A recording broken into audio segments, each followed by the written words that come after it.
ഓ ഇപ്പോൾ വെളുത്ത നിറമെന്ന് കേൾക്കുന്നത് തന്നെ പേടിയാണ്. ഒരു വെള്ള പേപ്പറിന്റെ പേരിൽ കലക്കവെള്ളത്തിൽ മീൻപിടുത്തം തുടങ്ങിയിട്ട് കുറച്ച് ദിവസമായി ഇവിടെ. അതിന്റെ പേരിൽ കുറേ ആളുകൾ ഉറക്കം നഷ്ടപ്പെട്ട് സമാധാനം പോയി. വെറുതെ വായിൽ തോന്നുന്നു വിളിച്ചു പറയുന്നതിന് താല്പര്യമില്ല എന്നതുകൊണ്ട് തന്നെയാണ് ഞാൻ ഇതുവരെ വീഡിയോ ചെയ്യാതിരുന്നത്. പക്ഷെ ഈ പോക്ക് കാണുമ്പോൾ ആളുകൾ വെറുതെ പാനിക്കാവുന്നത് കാണുമ്പോൾ കഴിഞ്ഞ 18 വർഷത്തിലെ അനുഭവം വെച്ചിട്ട് ഇവിടെ നടപ്പിലാകാൻ സാധ്യതയുള്ള കാര്യങ്ങൾ ഇതിൽ എങ്ങനെയൊക്കെയാണ് മുന്നോട്ട് പോകാൻ പോകുന്നത് എന്ന് എൻ്റെ ഒരു അഭിപ്രായം അത് പങ്കുവെക്കുന്ന നല്ലതായിരിക്കുമെന്ന് തോന്നി. പുതിയൊരു വീഡിയോയിലേക്ക് എല്ലാവർക്കും സ്വാഗതം.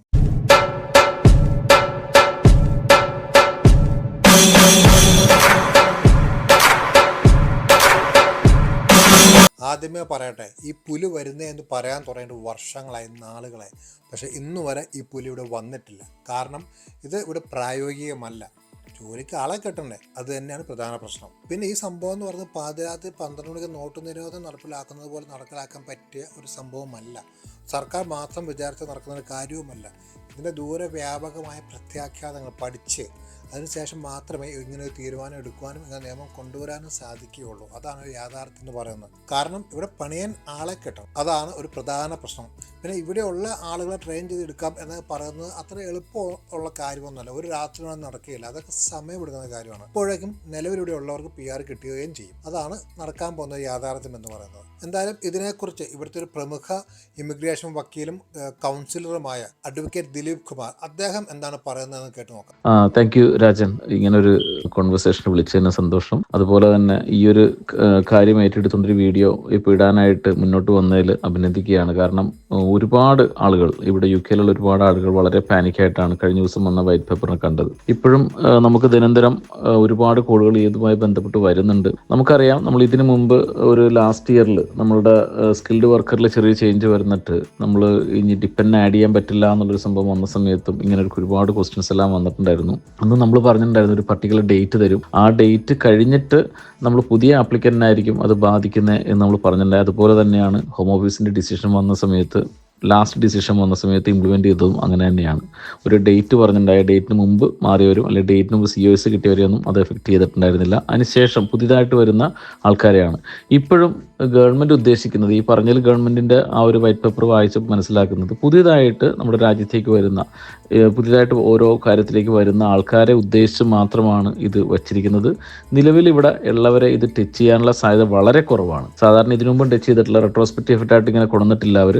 ഇപ്പോഴും ഈ ഒരു കാര്യം അങ്ങനെ കൊണ്ടുവരാനുള്ള സാധ്യതയില്ല എന്നാണ് ഞാൻ മനസ്സിലാക്കുന്നത്. നമ്മൾ ഇന്നലെ തന്നെ മിനിസ്റ്റർ തന്നെ നമ്മളുടെ ഒരു MP ചോദിച്ച ചോദ്യത്തിന് നമ്മൾ പാർലമെന്റിൽ നമ്മളുടെ മിനിസ്റ്റർ മറുപടി പറഞ്ഞിട്ടുണ്ട്. അതിൽ ഈ ഒരു കാര്യം തന്നെ കൺസൾട്ടേഷന് ശേഷം ജനങ്ങളുടെ അഭിപ്രായം എല്ലാം ചോദിച്ചതിന് ശേഷം അതൊരു നിയമമാക്കി അത് പാർലമെന്റിൽ അവതരിപ്പിച്ച് നിയമം കൊണ്ടുവന്ന് അതിനുശേഷം രാജാവിൻ്റെ മറ്റ് കൺസെന്റ് മേടിച്ചതിന് ശേഷം മാത്രമാണ് ഇതൊരു നിയമമായിട്ട് മാറുള്ളൂ, പൂർണ്ണമായിട്ടുള്ള നിയമമായിട്ട്. അപ്പോൾ അതിന് ഇറ്റ് വിൽ ടേക്ക് ടൈം എന്നാണ് അവർ പറഞ്ഞത്. കഴിഞ്ഞ ദിവസം ഞാനിവിടെ നമ്മുടെ ലോക്കൽ MP-യുമായിട്ട് ഒരു മീറ്റിംഗിൽ വെച്ച് കണ്ട സമയത്ത് ഈ കാര്യം ഡിസ്കസ് ചെയ്ത സമയത്തും അവരും എന്നോട് പറഞ്ഞത് ഒരിക്കലും ലേബർ പാർട്ടിയുടെ ഒരു നയമല്ല, ഇവിടെ ഉള്ളവരെ അത് ബാധിക്കാത്ത രീതിയിലായിരിക്കും അത് കൊണ്ടുവരുന്നത് എന്നുള്ള രീതിയിലാണ് അവരും എന്നോട് സംസാരിച്ചത്. നമുക്കിതെല്ലാം കാണുന്നതിൽ പെട്ടെന്നുണ്ടായ നമ്മുടെ ഇലക്ഷൻ്റെ റിസൾട്ടുമായി ബന്ധപ്പെട്ട് ഒരു പെട്ടെന്നുണ്ടായ ഒരു തീരുമാനം. കാരണം ഇത് രണ്ട് പാർട്ടികൾക്കും, ലേബർ പാർട്ടി ആയി കൺസർവേറ്റീവ് ആയിക്കോട്ടെ, അവർക്കെല്ലാവർക്കും നിലനിൽപ്പിൻ്റെ ഒരു ഭാഗമായിട്ട് ഒരു പെട്ടെന്ന് കൊണ്ടുവന്നൊരു നിയമം പോലെയാണ് ഞാനിതിനെ കണ്ടത്.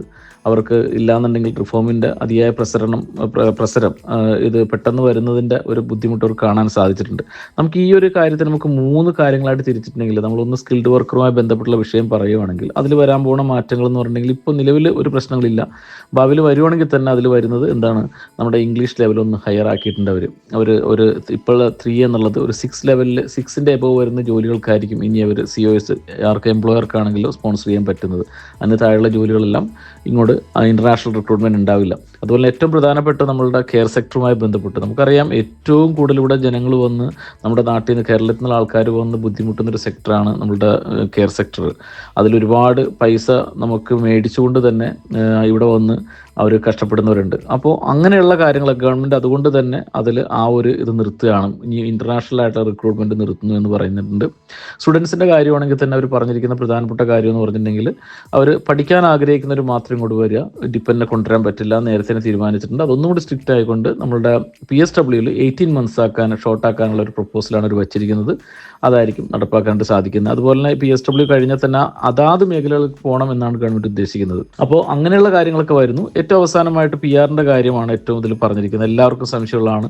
ഇതുവരെ 5 വർഷമായിരുന്നു, ഇനി 10 വർഷം ആകാൻ പോകുന്നു. ഇപ്പം അതും ഏറ്റവും പ്രധാനമായിട്ട് പറയുന്നത് ഇനി ഇവിടെ നിലവിൽ സ്കിൽഡ് വർക്കറിലുള്ളവരെ അത് ബാധിക്കില്ല. ഇനി പുതുതായിട്ട് വരുന്ന സ്കിൽഡ് വർക്കറിലേക്ക് വരുന്ന ആൾക്കാരെ ഒരുപക്ഷെ ഇവിടെ നിന്ന് ആൾക്കാർ മാറുമ്പോഴും ആ നിയമം വന്നതിന് ശേഷമാണെന്നുണ്ടെങ്കിൽ അവരെ എഫക്ട് ചെയ്യാം. പക്ഷേ ആ നിയമം വരുന്നതിന് മുമ്പ് ആണ് അവർ മാറുന്നതെന്നുണ്ടെങ്കിൽ അവരെ ആരെയും അത് എഫക്ട് ചെയ്യാനുള്ള സാധ്യതയില്ല. നാട്ടിൽ നിന്നാണെങ്കിലും ഈ നിയമം വന്നതിന് ശേഷം, ഇപ്പോൾ വരുന്നവരൊന്നും എഫക്ട് ചെയ്യില്ല. ഈ നിയമം വന്നതിന് ശേഷം വരുന്നവർ മാത്രമായിരിക്കും അത് എഫക്ട് ചെയ്യണത്. പക്ഷേ ഇതെല്ലാം നടക്കാനായിട്ട് കുറച്ചുകൂടി സമയം എടുക്കും എന്നാണ് നമ്മൾ മനസ്സിലാക്കുന്നത്. അതുകൊണ്ട് നിലവിൽ ഇവിടെ ആരും പാനിക്കാവേണ്ട ആവശ്യമില്ല എന്നുള്ളത് തന്നെയാണ് നമുക്ക് പറയാനുള്ളത്. ബാക്കി എന്തെങ്കിലും ചോദിക്കാനുണ്ടെങ്കിൽ ചോദിക്കാം. Thank you. കേട്ടില്ല, ഇപ്പോൾ വന്നിരിക്കുന്ന ഈ വൈറ്റ് പേപ്പർ അത് ഇവരുടെ ഒരു നിർദ്ദേശങ്ങൾ മാത്രമാണ്, അല്ലെങ്കിൽ പ്ലാൻ മാത്രമാണ്. ഇനി ആ ഒരു സംഭവം നിയമമായി വരണമെങ്കിൽ തന്നെ ഒരു 1-2 വർഷമെങ്കിലും കുറഞ്ഞത് എടുത്തിരിക്കും.